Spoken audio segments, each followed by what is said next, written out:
you're giving me something that every trainer dreams of getting, which is applause and admiration and your attention. Yet there is a different reason why I've come here. See, I always had problems listening about myself and how much I've achieved. And maybe it's because of my personal history. Maybe because when I was born in 1980, in the middle of communism, I was taught that we in Polish use the same word to describe someone who's poor and someone who is close to God. Which means that statistically, 80% of citizens of the country where I live would say somewhere along the line, when I get myself a nice fancy bespoke suit and drive a new car and feel divine because the God is granting me all these presents and gifts and I can show to other people, look, you can be rich as well. Somewhere along the line, there's always going to be a person who's going to look at me and say, you stole it. You're a thief. And I will defend myself, firstly. I will be thinking, I will convince him. It's not this way. You know, where have you been when I was working 10, 12, sometimes 14 hours every day for the last 10 years? And they will say, oh, well, you know what? So you're a workaholic. This is it. You work too much. You don't have family life. And then I will say, I have a small baby daughter and I spend time with her every single day. So I'm also a family man. And you know what? I also wake up at 6 a.m. in the morning when it's damn cold outside and it's snowing. And sometimes in Poland we get minus 25 Celsius winters. And sometimes I'm the only one running like this. And I see people coming back from parties looking at me as if I was an idiot. And I guess I am. I'm a very successful idiot. I'm a happy idiot. And I don't think that I will ever change that. So then, I go to the gym, I come back, and the person looks at me, and they think, well, you're the guy who trains muscles, right? And I go, of course. Every second day I go there, and I fight a demon when I take the barbell, and I do this. The last 2 repetitions are the most hard. And then the guy says, well, but if you train a lot, then you're not very clever, right?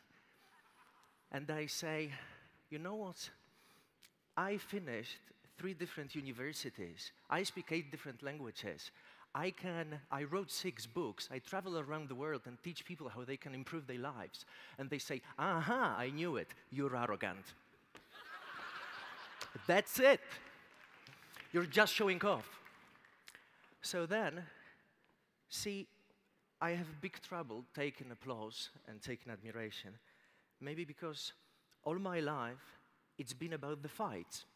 It's been about doing something to firstly get rid of and later understand what it meant for a small boy in Koszalin in Poland, a small city, who was just 6 years old and was running behind German tourists, praying that they would lose 1 German mark.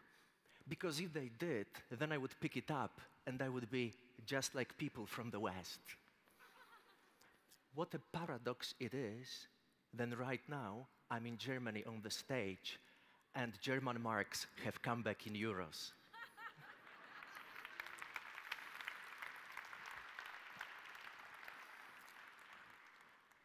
So maybe it's that I have trouble taking applause because I always remember when I was 13 years old, I went for the first time outside of Poland and we started to travel and everything was so beautiful and so shiny and everything was so colorful.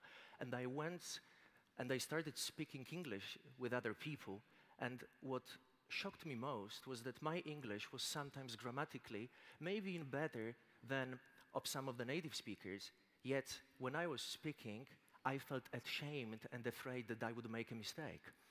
Do you know that feeling that you know that you can understand the language, yet you don't use it because there's something internally which is telling you, no, no, no, no, no, if you make a mistake, they will think that you're not good enough and stuff like that. And then, oddly enough, many years later, I would go to a shop and the salesman would come up to me and say, can I help you with anything? And then I would use a very simple yet very clever technique of saying, I'm just watching. and I would run away, pretending on my way that I was still interested in some products over there. And I never thought what I was doing this. I never understood. One way, when I was going out from the shop, you know, there's this alarm checks on the way if you didn't steal anything, and I was always going outside and thinking, what if it starts to beep and they will think that I'm a thief? So I was going outside, and it came down on me finally how ashamed I felt of being who I am. And then when I'm on this stage in front of you, there is a part of me which, when it sees 2,000 amazing people who actually believe they can change the world, and belief is the beginning of every single human act, when I'm in front of all those people, having heard great speakers and seen you in so much energy, and when Piotr, thanks to whom in a great manner I'm here, introduces me in such a positive way, then always when I come onto the stage, there's something in me which is still like this. And I was thinking for many, many years that there was something wrong with me. Because then, when I'm getting more famous and I'm on TV, people say, you are becoming celebrity, you're not a teacher anymore. When I'm out of TV, then people would say, you're losing marketing, you're not good enough. Then, when I make more money, I'm a rich capitalistic pig. When I'm not making more money, then I'm poor and my business is not functioning. When I pray every day to God so that I have strength to understand His message, then I am too spiritual. When I stop praying, I'm just materialistic and I don't know how the world is functioning.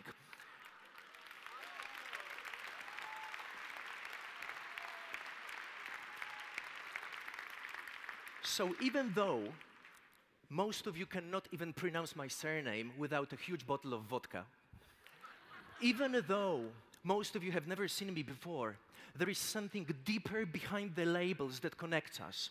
You know the feeling of what it's like when you go to a shop and you want to buy a product, but you don't have money, and you think, I would like to have that one day. You know the feeling which you have when you see a nice car and you say, I would like to belong inside that car. You know the feeling, you know what it's like to think that you are more than you've been given in the culture in which you were born, maybe in the family, maybe because of the social aquarium in which you were brought up and educated. You know it perfectly well, otherwise you wouldn't be here. Otherwise, you wouldn't work every single day to discover what's behind the very beliefs of the system which has been limiting you from the very beginning. So then I ask myself a question when people come to me, tell me how I can be successful. I ask them, are you ready for success? Because I tell you what's going to happen. See, the upper you go, the more beaten up you get. When you start to lose weight and you start training and working out, and you're a woman and you become very attractive and you get yourself high heels and miniskirt and you're walking like this, showing that the divine beauty of feminine goddess can be projected through you so that other women can learn from you and see that you can be beautiful so they can copy and model the same behavior. When you walk like this in the street, one day, somewhere along the line, there will be a married couple walking. And they will be walking, and the man her husband, will look at you. And when he will look at you, he will have the sparkle in his eyes that his wife has not seen when he was looking at her. And then, maybe she hasn't seen it because for the last 20 years, she hasn't been to the fitness club or she hasn't been running. Maybe she hasn't seen this because she didn't give him compliments every day, not understanding that the only way for a man to grow is through the companionship of a goddess who gives him a sense in life. Maybe because in all those years, she has forgotten how beautiful she is and how she can shine. And she will look at you and, believe me, she will not think that you've got PhD in physics. She will use the words that I'm not going to repeat here, not because there's something wrong with you, because she sees in you everything she has ever dreamt of being, having, and seeing. And it's not the worst thing. The worst thing is that she knows she can have it, but she's not doing anything to be like that.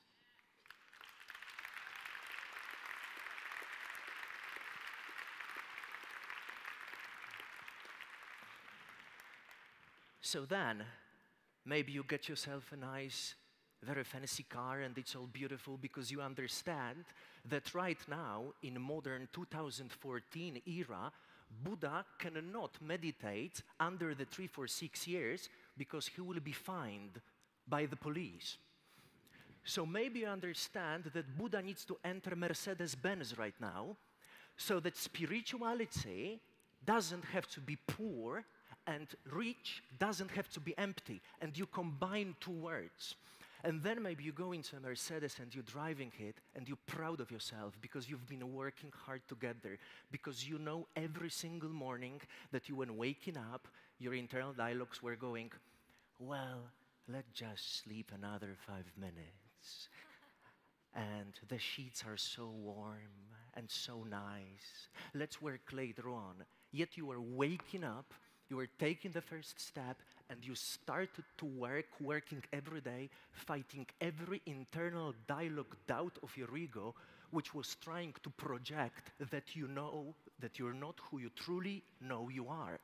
And you were fighting it, and finally this success materialized. And finally you have that car, and you're driving it. And I remember the moment when I got myself a very nice meditation car, a Porsche Turbo. It's fantastic to meditate. Oh boy, trust me, you go into enlightened states in 3.7 seconds for 100 kilometers. You are enlightened just like this. Actually, you get connected to different dimensions when you cross 200 kilometers per hour. So I remember I was driving it, and I was so proud of myself because I was a still small kid from Koszalin, you remember, from a small city, who was running behind Germans because they would lose a Deutsche Mark. So suddenly I am inside this car and I go, Jesus, this is actually happening. This is mine. I had to check the driving license if I was an owner, and it said, I'm an owner, I'm an owner. So every day after the first 2 weeks when I bought it, I looked at the license and it said, Mateusz, Grzesiak, and I said, this is me. Is it me? Is it really me? Yes, this is me. So I'm driving this car in the streets of Warsaw, and then I stop on the red light, and suddenly there's this man who comes out, looks at my car, and does this. And when he does that, then there is something that is happening, and I was not that clever at the time. Something is happening in me, because something breaks in me, and I go, well, maybe this is not what I should be doing. And somewhere along the line, I start to doubt, and I start to think, maybe it is better to be mediocre. Maybe it is better to be normal. Maybe it is better to behave I'm stupid when I know I'm not. Maybe it is better when people go, how are you doing? Instead of saying, I'm fucking perfect. Maybe it's better to tell them,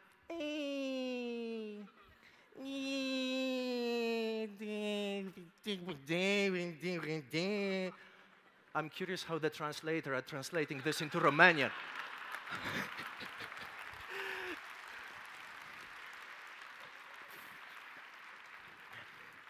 So somewhere along the line, it broke, because I started thinking, maybe I shouldn't actually dream the way I'm dreaming.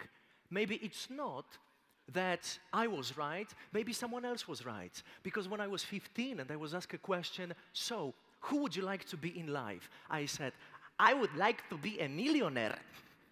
And they said, no. You got it all wrong. You cannot be a millionaire. You can be a lawyer. You can be a doctor. You can be an engineer. You cannot be a millionaire. Millionaire is not a job. And they go, but if you're successful in anything, you can be very rich, right? And they say, well, if you're lucky. So then I got a new god. His name was Lucky. And I was looking for him. I was going. And then he came when I was a child in the form of cartoon, Lucky Luke. So then, I was thinking that one day I will become lucky. But then when I saw this cowboy, I was thinking anything that is connected, a boy is connected with a cow, somehow doesn't make sense for me. You know, woman, boy, I understand that, but cowboy is very tricky, I must say. So then I thought, maybe this concept of lucky is naive. Maybe it's not how it goes. So when I was 19, I started to study law, and I was studying law not because I loved it, but at that time, in my culture, nobody thought about being passionate about what you do. I just started to study it because my parents said, you will not be as poor as we were, so get yourself a stable job. And I said, Mom, but I don't like it. And she said, but you will like the money that it brings. And she was wrong. There is no price for which you can sell your potential, because no matter what you do, if you're good at it, you will always make money.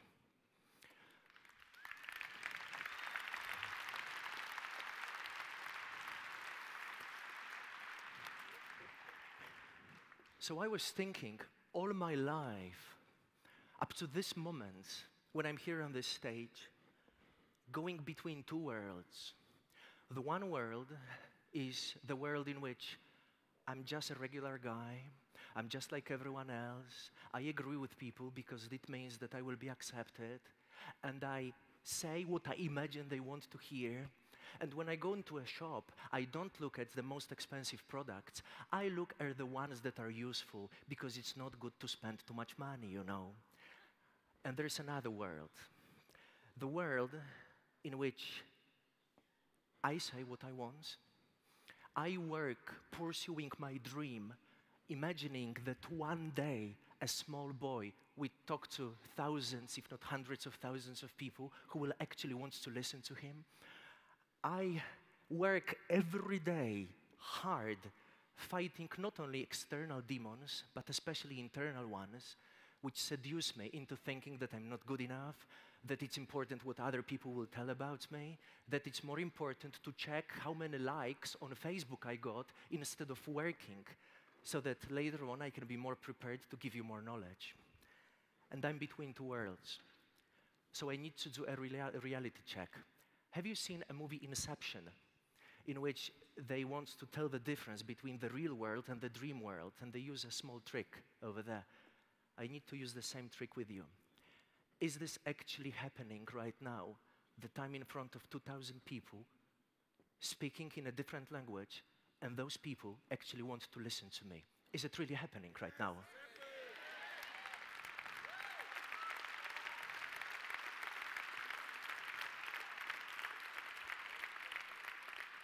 Because then, once you realize that, it changes you. You become something else entirely. You stop thinking about being accepted. You start talking from the depth of your heart, understanding that there's nothing else you can do but be yourself. Another reality check. If I am myself and I tell you about my deepest fears and my deepest dreams, and I tell you that the only thing that interests me is being the best in the world and everything is details, will you help me to achieve that, or you will criticize me?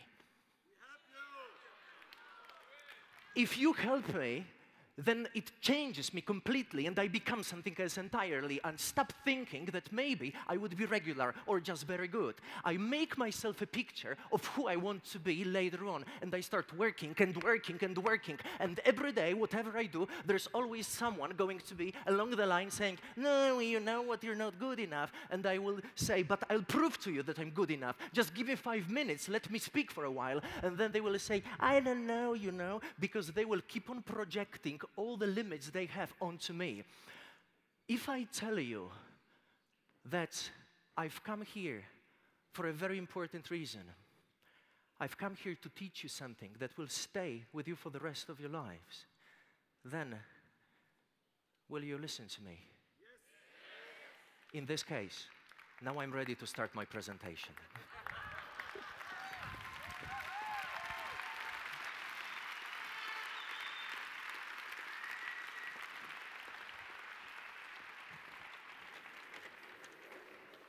So, ladies and gentlemen, When you get motivated, now my internal psychologist is talking. When you get motivated, the motivation goes like this. A bit like orgasm of a man.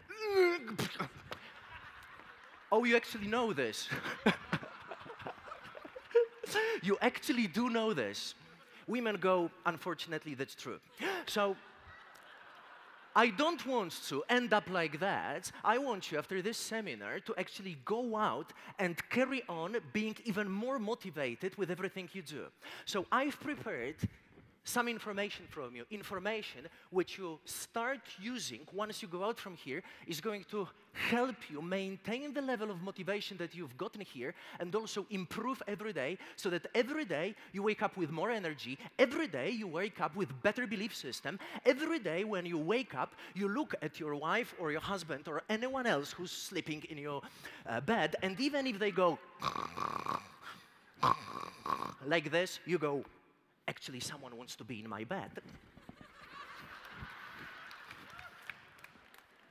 So please listen for the next 40 minutes, and you will learn a lot, and you will become more clever, and you will be more intelligent, so that when you come back home, you can actually understand the reason why we've met. And the reason is way more profound that we can understand. 2,000 people in one single room, believing that they can create the lives that they've always dreamed of, doesn't happen every day.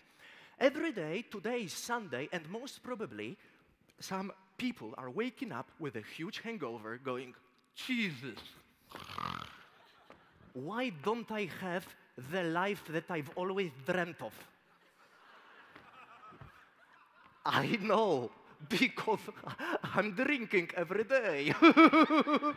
Maybe that's why. Someone today will wake up in the morning with 100 kilograms too much and say, where did that come from? Yesterday it was not here. That spaghetti killed me. That was too much. Someone today will wake up and go, Jesus Christ, who is that woman? Oh my God, the woman has beard and mustache. Why cannot I find a partner for the rest of my life who's going to love me? I'm really depressed. I have to find a psychoanalyst, who for the rest of my life is going to psychoanalyze me, just to make sure what my dreams are about.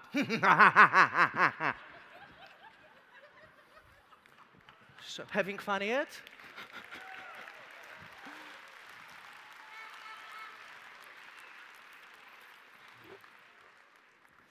I don't actually know if this water is mine, but if this water was drank by a diamond, then I will have better genetics afterwards.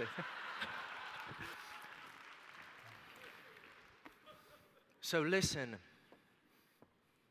and watch. And rule number one, create environments.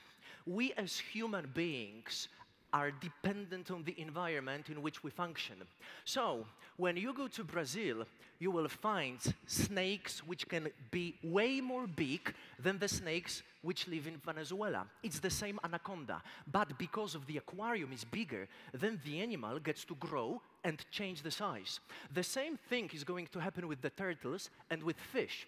When I was in Brazil working, and I learned Portuguese to be able to do that, I went into a nice, very beautiful restaurant, and they say, here you can buy ribs of fish. And I said, excuse me, ribs of fish?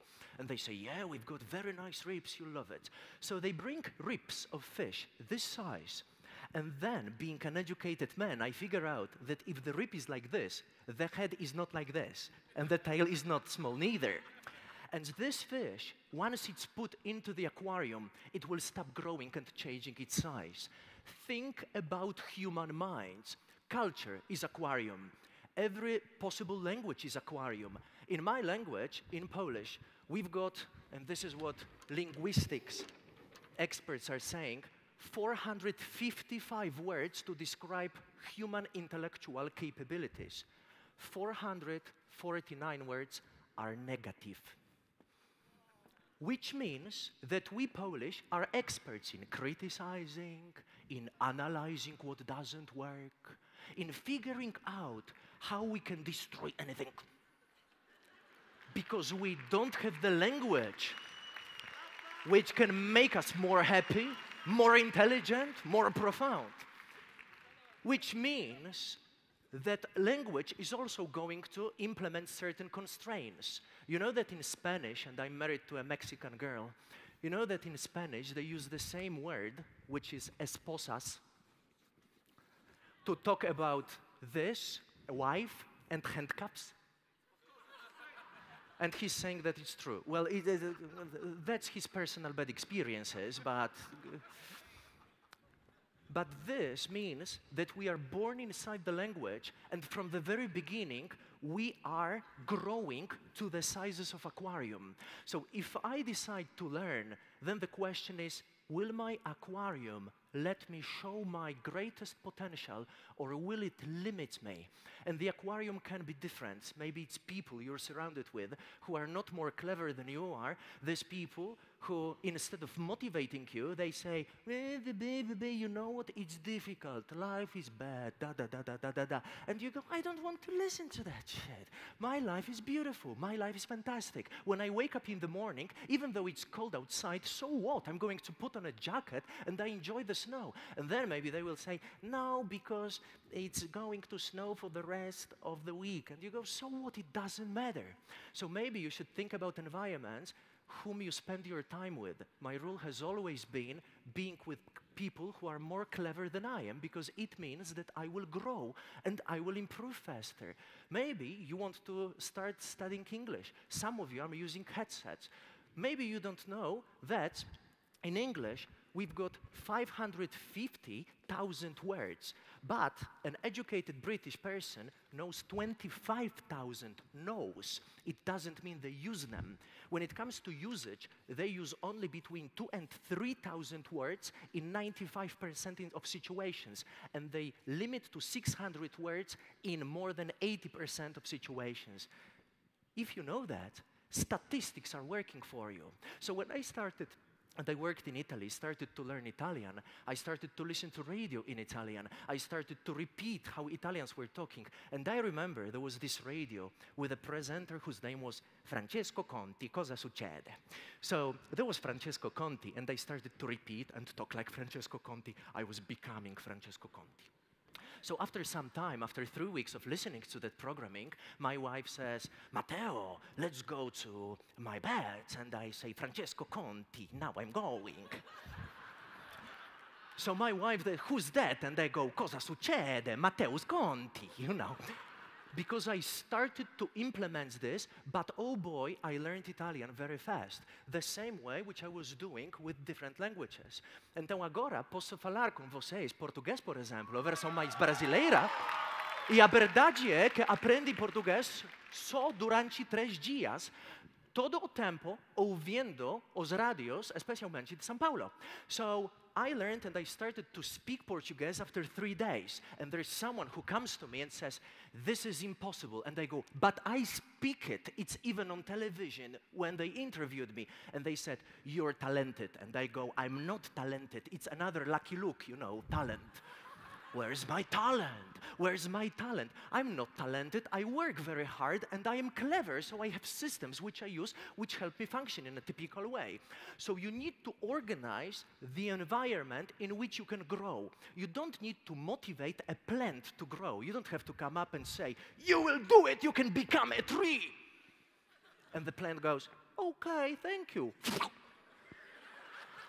You don't need to do that. What you need is to pour water inside. What you need is to give it some light and eliminate the cat, because the cat would use it as toilet. So once you do this, then the plant will grow. Change the word cat for the word child, and think what is necessary for it to grow. Change the word child for the word client, and think what is necessary so that he feels secure, he feels motivated, and he wants to join your organization, because you start solving problems that people have and no one else can solve them as good as you can. So once you come back home, Create environment of growth on intellectual, emotional, social, financial, ambitious, and spiritual level. If you open my computer, it's in Portuguese. I listen to radio in Portuguese. My television is in Portuguese, just because right now I'm exploring Brazilian market. So everything turns into Portuguese. Finally, it's not me who is learning, it's my brain that is adopting itself constantly to the situation. So if you surround yourself by people who are more clever than you, who are richer than you, then these people will make you model their behaviors in an unconscious way, and you will become effective in a very, very fast way. Constantly immerse yourself in positive stimuli. Don't use a seminar as a one-time event. Create a lifestyle in which you want to function, so that when you wake up in the morning, you start with positive energy. I read the statistics, and having worked with people who are very, very rich, they always have certain characteristics which we can model. The first thing they always do, they are grateful. So every day when I wake up in the morning, even though my wife is going and what a lie it is. When we first met, and she's a beautiful Mexicana, the first time we met, every day she was waking up at 7 a.m., I was waking at 8 a.m., and she would have makeup when I was waking up. Now women are laughing. I am not, because it's too late right now.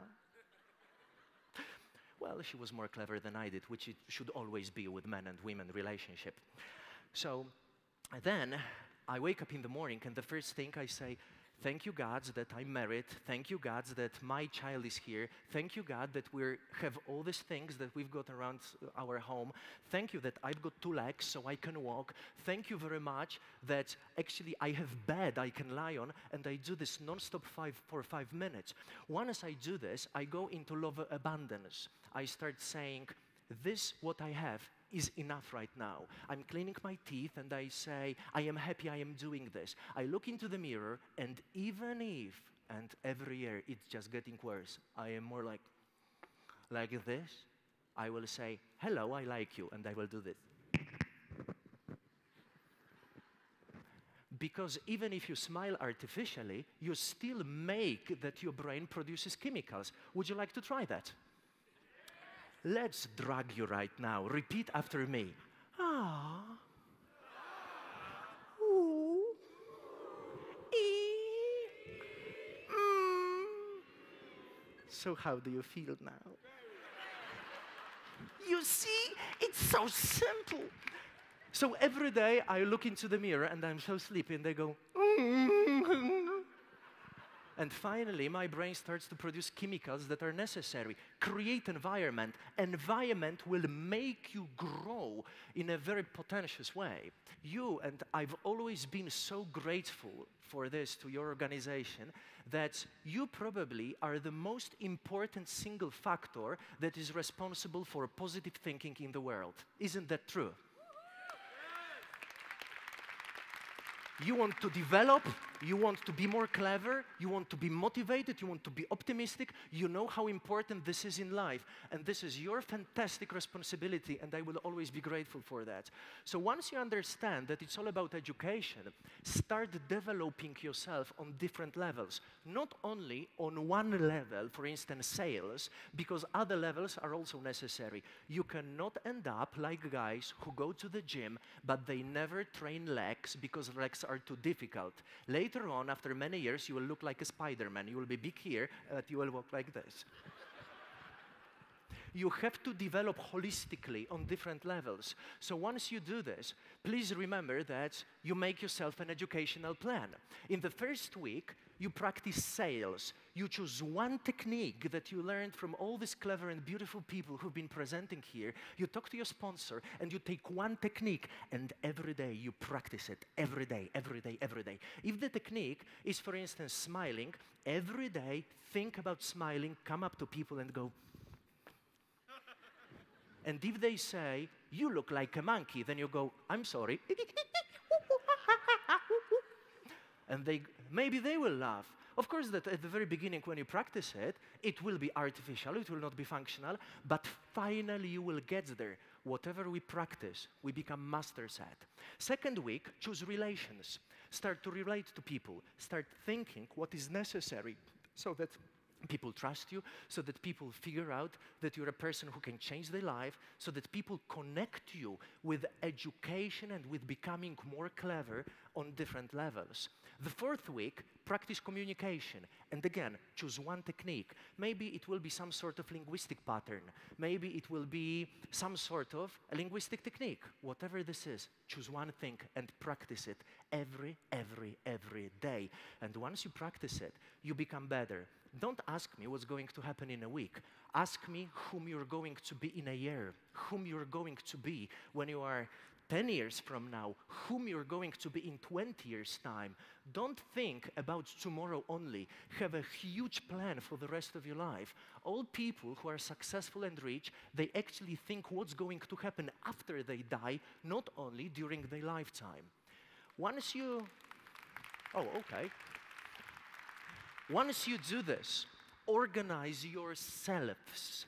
Not only one eye inside, but different eyes. I have different eyes. I'm a teacher, I'm a businessman, I'm a father, I'm a husband, I'm a man, and all of them need to be directed in different way. This is why sometimes people have conflicts, because they don't know how to connect, for example, family life and their professional life. To avoid this conflict, organize yourselves. And remember that in your life, you should have free time for yourself, you should have time for your family, because if family is dysfunctional, and this is what research is showing, if family is not working, then it's very hard to be successful at work. Actually, something very nice, again, internal psychologist is talking, that you will like, is that a man, on average, is most successful and reaches his highest potential when he's between 40 and 65. And this is due to the fact that he's not chasing women anymore. There is a second factor that you will love, but women, please promise me you will not manipulate and abuse it, because this is important information. When a man becomes very successful and he changes his wife for a younger model, you know what I say, then normally his success also goes down. Please don't abuse it, because now you come back home and you say, you know what? I listened to this psychologist and he told me one thing you should know about. This, all the money that you're making, you know what? I would like 30%, please, because I'm maintaining it. And it's actually true, because we are all connected. Remember that if I want to practice my biceps, I have to practice my triceps, because the whole body is connected one to another, and all this functions in a holistic, organized way. So, to do your life management in a creative way, ask yourself a question: where and when you will do each activity, so that you specify, define time and define place. Think precisely what kind of activities you will do once you are there. For instance, if you want to have a meeting with a client, specifically define where, when, how you will talk to them. Imagine all this inside your head.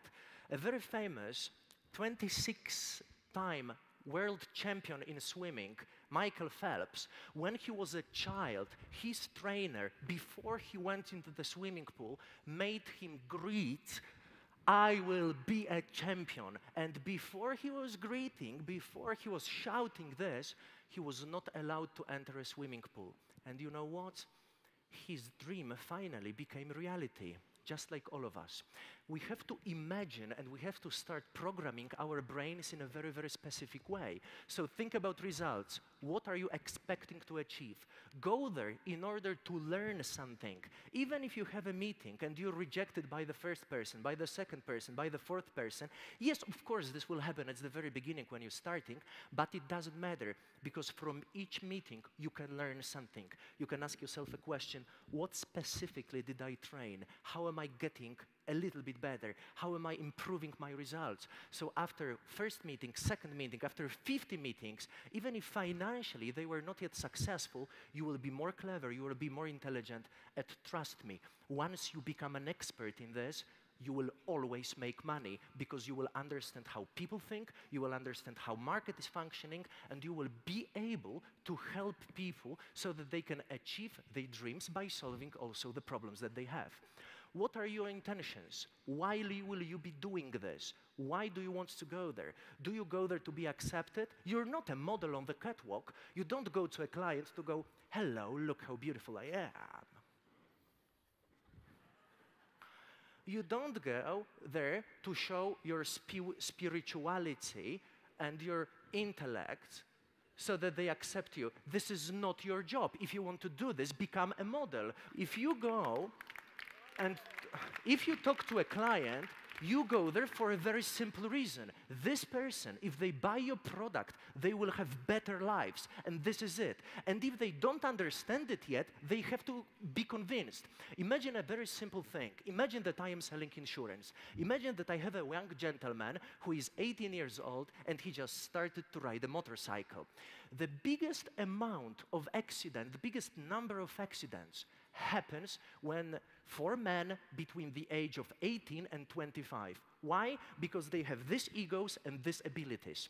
So once they start riding a motorcycle, there is a huge chance that they will kill themselves and maybe even other people. If someone doesn't sell them insurance, if someone doesn't push them to buy insurance, you know what will happen? They will be dead, and maybe their families will end up with financial problems. So if you know, if you believe in your product, if you know that your product is good, when you know that it will change the life of people, push, push, push, and convince in a clever way, because you have to have a charisma inside of you which believes every single word that you're saying and using. You don't have to think so much about the techniques. You have to think that if this person doesn't do that you know is helpful for them, they will not have the life that you want to give them, and you can actually support them on the way to become someone better. This is how the selling is done. And first, we always think about techniques that we need, but later on, there's something more important. Later on, there's charisma. You just look into your client's eyes and you say, this is good for you. And once they understand it, because every single fiber of your soul, of your body, of your mind, of all your personalities will believe that what you're doing is good, is correct, is positive, is useful. And then you become important. Not important in a celebrity way. You become important because things you do change the world. And I imagine that one day, my daughter, who is just 3 years old, I imagine that once she goes to a shop who maybe is managed by your son or your daughter, she will be treated with respect, she will be treated with honor, she will be treated in a very good, positive way, and when she buys the product for young children, I will be somewhere there, lying under the ground, thinking, oh God, I'm happy, because thanks to you, the world for her is simple, is better, and she doesn't have to feel the way I felt when I was at her age. So stop thinking so much if you will be accepted, because this is not your job. Stop thinking so much if people will agree with you, because I tell you something, they will not. Most of them prefer to be mediocre, not because they are not able to achieve what you're achieving, because they are afraid what others will think. When they did statistical research on what people are most angry about, they didn't do in their lives. Things that people didn't do when they were alive, because now those people they statistically talk to, these people were dying in hospitals. They go, what do you regret the most? And they say, I regret I didn't have the life that I dreamt of having, and I was thinking too much if others would accept me. So if you know what you're doing, you know your product, go there and start convincing.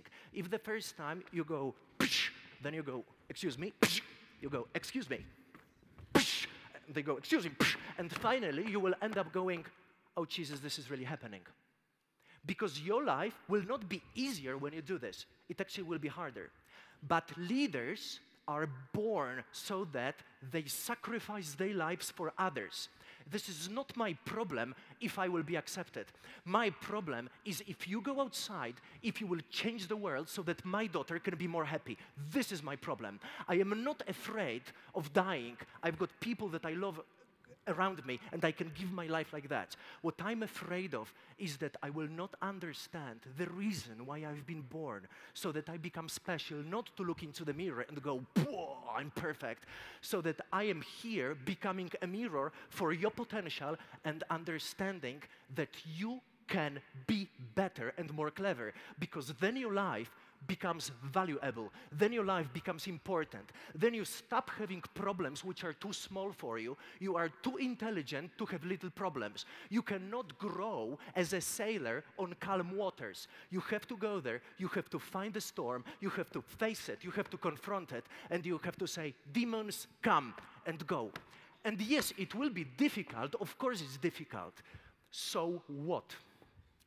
You've been made to lead. You've been made to shine. There's a diamond within you. You have to take it out, release it, show it to people, so that once they see it, they are starting to think, I can be like them. And then,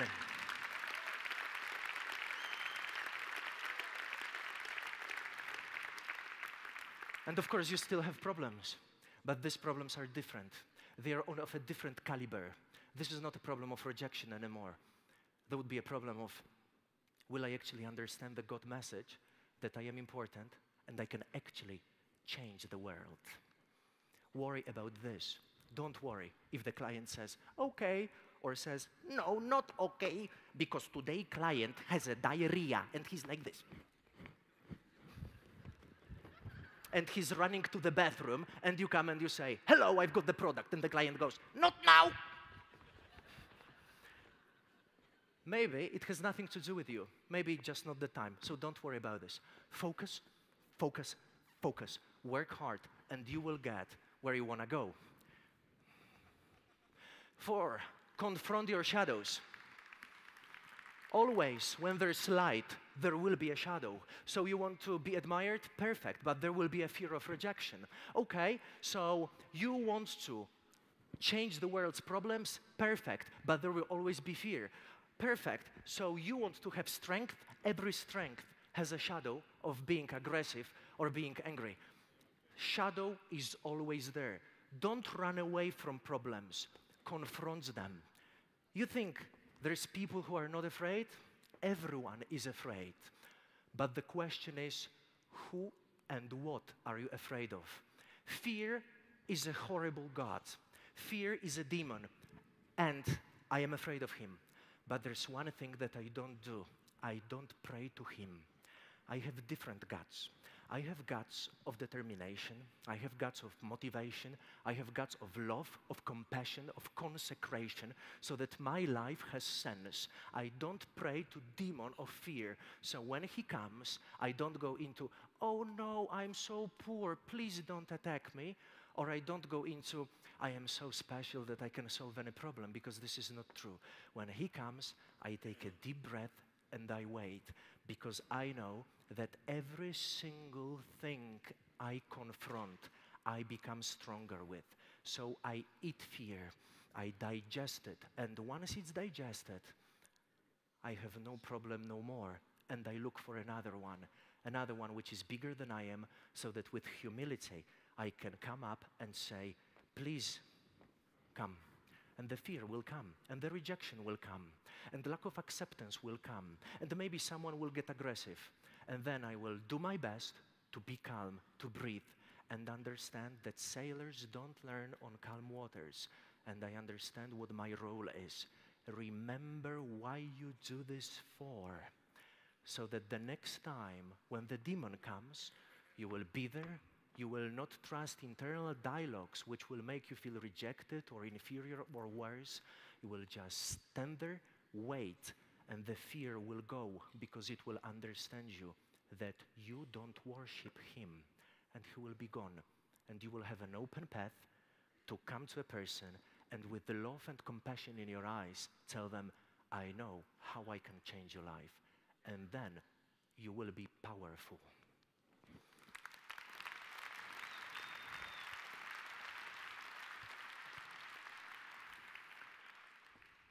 Don't run away from problems.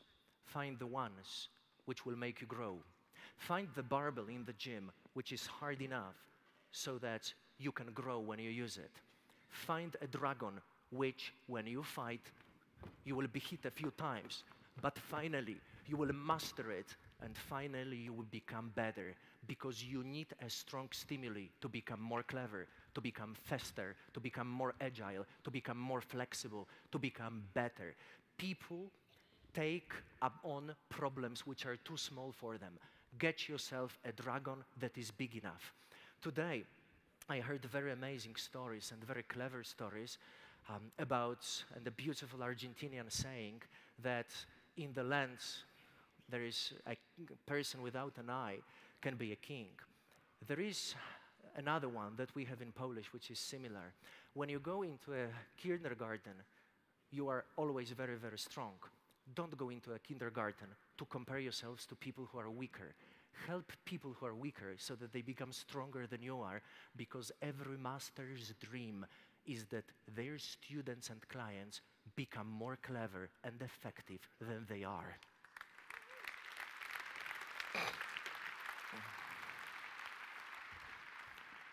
Get feedback. 3 things you learned today. How did you specifically become clever? Use this sheet every day in the evening. Always when we go to bed with my wife, before the kissing procedure starts, we go into, what did we learn today? 3 things that made us better human beings. What are the 3 things that we will specifically improve later on?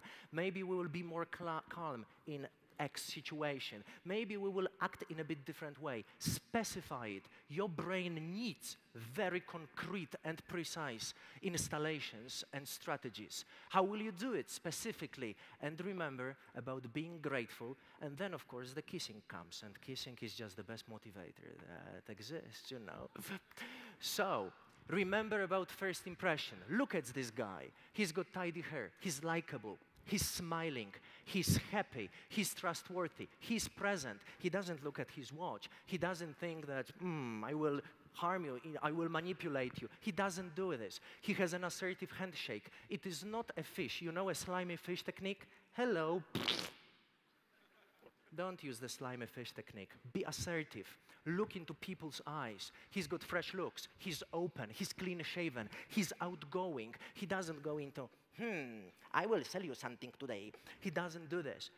He opens himself to people so that people feel better when they are in his companionship. Naturally, he becomes an emotional leader, even if people don't know who he is.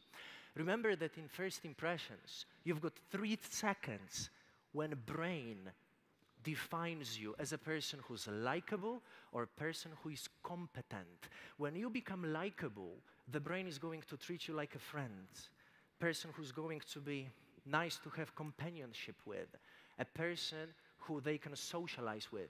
If you become competent, then they can do business with you. They can give you money. Guess which categories you need at the same time? Both. So you have to be smiling, and you have to know when, in which moment, to stop being too emotional and become a bit more rational and a bit more logical, so that they actually know that with you they can have fun, but not too much. And they can talk about business, but it's not only business, because finally we are not only logical creatures, we also want to feel good. Remember about being trustworthy.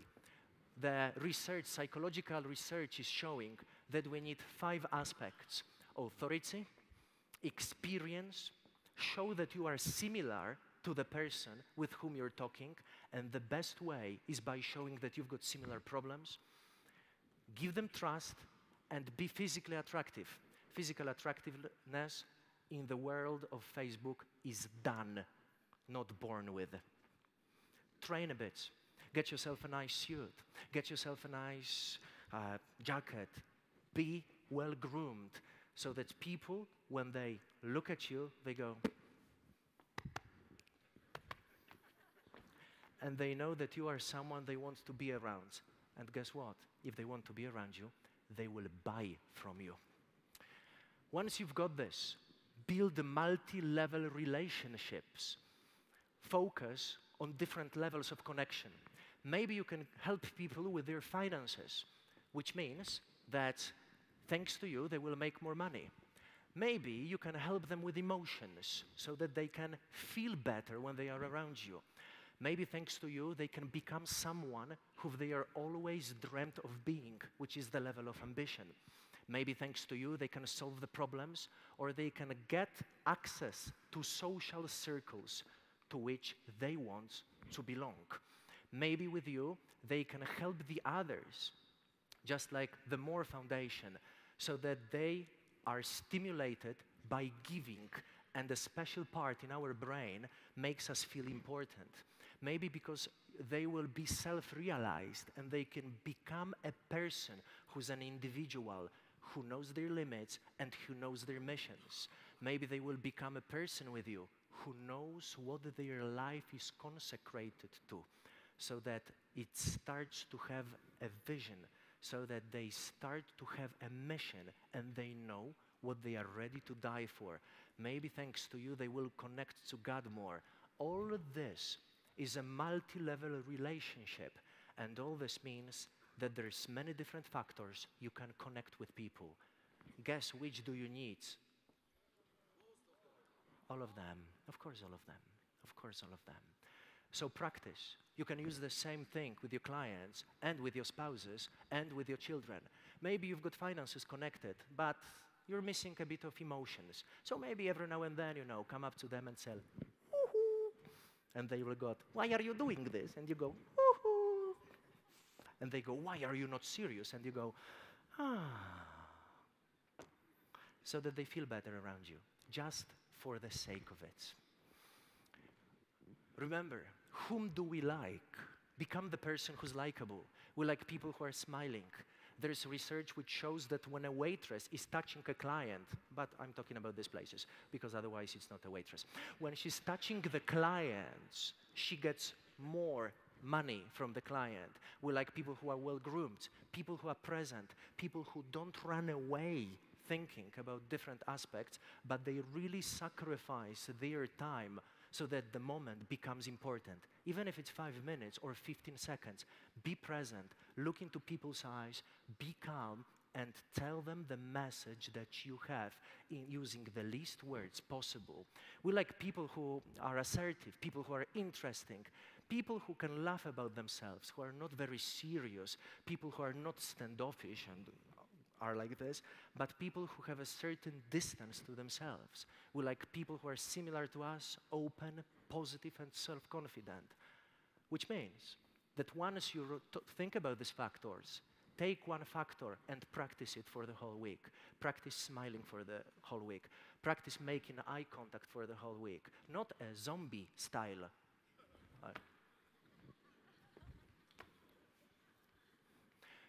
But every now and then, just catch their eye so that they know you're here, you're present, and you're ready to help them in any way necessary. Rule number 8, think big.